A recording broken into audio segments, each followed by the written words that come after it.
When I first heard the story of Matt Shepard, for me it was really a moment that pierced my heart, as it did so many hearts around the world. At that time, my response was so strong. I felt I wanted to respond in some way. It took me a long, long time before I did. I used to think, I'll just write a song for Matthew Shepard, and this will be a way I'll pay homage and respect.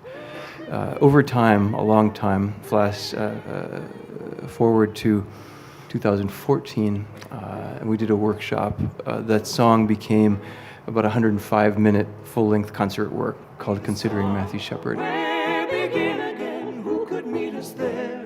Where might we begin from the shadows climb? Rise to sing again. It's not just a sad story.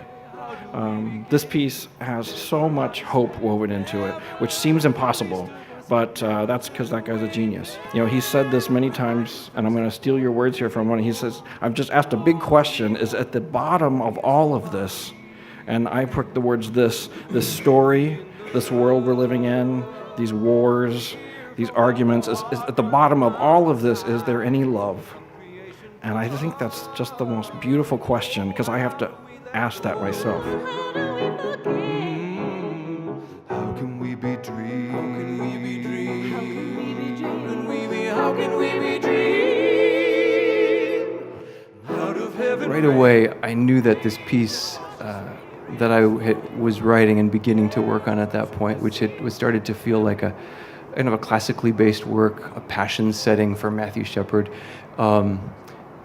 It was all about the last week of Matt's life, but I thought I have to, for this piece, bring a little bit of Matt into this, just a snapshot. Is there a way I can bring Matt? So I got to know some of his friends.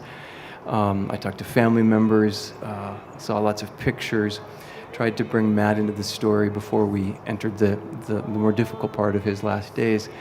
Kind of this tent needs to be as big as it possibly can be. That's why there's so many musical styles in this piece. It was just to kind of force all these different musics to come together, also just as a symbol to say this tent needs to be broad, large, include everyone. And so that's what all of us is about, remembering your light.